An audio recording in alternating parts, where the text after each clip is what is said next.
National crime record bureau की एक report के अनुसार 2021 में सबसे ज़्यादा लोगों ने बीमारी की वजह से आत्महत्या कर ली। इसी मुद्दे पर हम बात करेंगे LNJP अस्पताल की सीनियर डॉक्टर रितु सक्सेना से। सबसे ज़्यादा मौतें हुई हैं बीमारी की वजह से, लोगों ने आत्महत्या कर लिया है, खास करके उस वक्त जब कोरोना का टाइम जो था वो पीक पर चल रहा था। क्या कहेंगे आप? देखिए, अगर हम कोरोना की बात करें तब तो उस समय एक ऐसी पैंडेमिक चल रही थी जिसमें हर आदमी डिस्ट्रेस में था, क्राइसिस में था, पूरा कंट्री क्या पूरा वर्ल्ड क्राइसिस में था। तो ऐसी सिचुएशन में तो मेंटल हेल्थ बहुत ज़्यादा अफेक्टेड होती है। और उस समय ऐसा था कि सारा हर एजेंसी का फोकस जो था कोविड पे था, तो बाकी बीमारियां काफ़ी निगलेक्ट हो रही थी। और एक सबसे बड़ा रीज़न है कि जो हमारे 5 में से 1 सुसाइड जो क्रॉनिक इलनेस की वजह से होते हैं, जैसे जो कैंसर के पेशेंट हैं या किडनी के पेशेंट्स हैं या ऐसे पेशेंट HIV, एड्स ऐसे पेशेंट्स हैं जिनको लगता है कि अब इलाज हमारा बहुत महंगा है या इलाज हम करा नहीं पाएंगे, हमारा घर भी बिक जाएगा, हमारी फैमिली भी अफेक्ट होगी, तो लोग सुसाइड कर लेते हैं। तो मुझे लगता है हमें मेंटल हेल्थ पे काफ़ी फोकस करना चाहिए इसके लिए।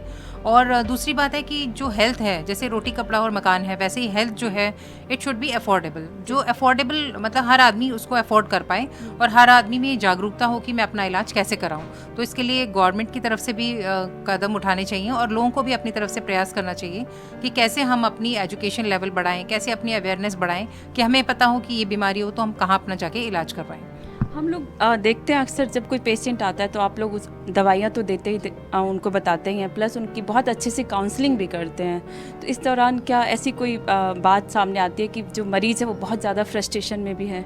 देखिए, ये बहुत काउंसलिंग जो आपने बोला है ये बहुत ही इंपॉर्टेंट इशू है और कई लोगों को तो हमें रेफ़र करना पड़ता है काउंसलिंग के लिए। जैसे कि अगर किसी पेशेंट को डिटेक्ट हो जाए कि उसको कैंसर है, तो अगर हम सीधा बोल देंगे कि कैंसर है तो आई थिंक वो पहले ही बहुत ही पेशेंट को एक बहुत ही बड़ा सेटबैक लगता है। तो फैमिली को भी लगता है, उनको लगता है कि अब शायद सर्वाइवल है नहीं पेशेंट का, पेशेंट को भी लगने लगता है कि खर्चा बहुत होने वाला है। तो मुझे लगता है इसी के लिए काउंसलिंग बहुत इंपॉर्टेंट है कि उसको हम स्टेप बाय स्टेप काउंसलिंग करें, उसको बताएं कि इसका बीमारी का इलाज है, आपको क्या रिहैबिलिटेशन करना पड़ेगा, कैसे आप इस बीमारी से उबर सकते हैं, इसके बाद क्या क्या आपको डिसेबिलिटी होगी तो आपको कैसे उससे कोप अप करना है। तो काउंसलिंग एक इंपॉर्टेंट रोल प्ले करता है। और ऐसी बीमारियों में जो जैसे किडनी फेलियर है या सिरोसिस है या ऐसी बड़ी बीमारियां जिनका इलाज काफ़ी डिफ़िकल्ट है, जैसे आपने देखा होगा किसी का ऑर्गन अगर हम बोलें कि ख़राब हो गया है, किडनी लिवर, उसको बोलें ट्रांसप्लांट के लिए, तो सबसे पहले काउंसलिंग ही करनी चाहिए जिससे कि पेशेंट एक बार मेंटली प्रिपेयर हो जाए कि इतना उसको टाइम लगेगा ठीक होने में, इसके बाद वो क्या क्या कर पाएगा, और उसको बूस्टअप करने के लिए मुझे लग रहा है काउंसलिंग इंपॉर्टेंट इशू है। आए दिन हम खबरें देखते हैं, आप भी देखते होंगे कि किसी कोई खेलते खेलते किसी को हार्ट अटैक आ गया, कोई डांस कर रहा है तो हार्ट अटैक आ गया।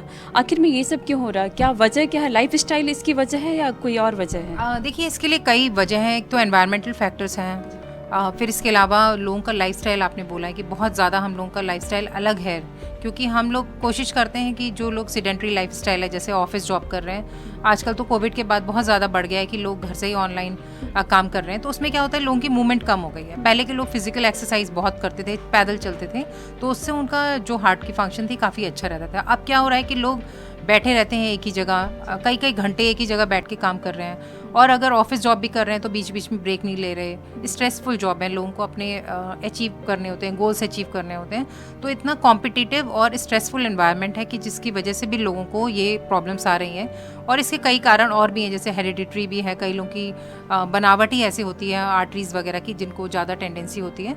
तो अपना रेगुलर चेकअप कराएं और कोशिश करें कि आप अपना अच्छा लाइफ स्टाइल रखिए। अपने लाइफ में एक्सरसाइज बहुत इंपॉर्टेंट रोल प्ले करती है, और हेल्दी फूड, कि हम जंक फूड की तरफ ना जाएं और कोशिश करें कि जो घर में बना हो वो खाएं।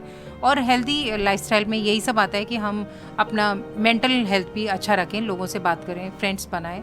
तो मुझे लग रहा है इन सबको अगर हम ध्यान में रखेंगे और अपने आप को अच्छे से मेंटल हेल्थ भी रखेंगे, अच्छी लाइफस्टाइल भी अच्छा रखेंगे, तो ये काफ़ी हद तक अवॉइड किया जा सकता है।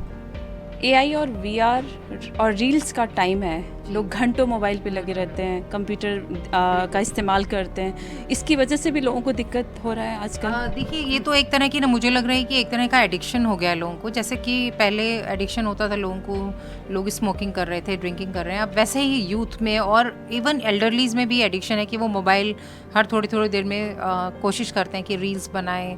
मुझे लगता है इसको छोड़ के अगर हम थोड़ा अपना अगर टाइमिंग्स कट करेंगे मोबाइल पे, लैपटॉप्स पे, तो काफ़ी हद तक इम्प्रूवमेंट होगा। और सबसे बड़ा डिसएडवांटेज आईज़ में हो रहा है लोगों के, और मेंटल हेल्थ पे भी फ़र्क पड़ता है, क्योंकि कई बार ऐसा कंटेंट लोग देखते हैं इसमें जिससे उनकी मेंटल हेल्थ भी अफेक्टेड होती है, स्पेशली बच्चों की, जिनका टाइम है खेलने का, प्लेग्राउंड में जाने का, वो लोग सारा टाइम अपना मोबाइल पे ही स्पेंड कर रहे हैं। तो मुझे लगता है ये बहुत ही कंटेजियस है और काफ़ी डिफ़िकल्ट सिचुएशन है अभी जो चल रही है आजकल।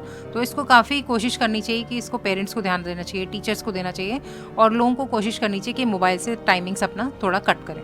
बहुत बहुत शुक्रिया। तो आपने सुना LNJP अस्पताल की सीनियर डॉक्टर रितु सक्सेना को। इस वक्त दिल्ली से कैमरामैन तारा दत्त के साथ श्वेता गुप्ता।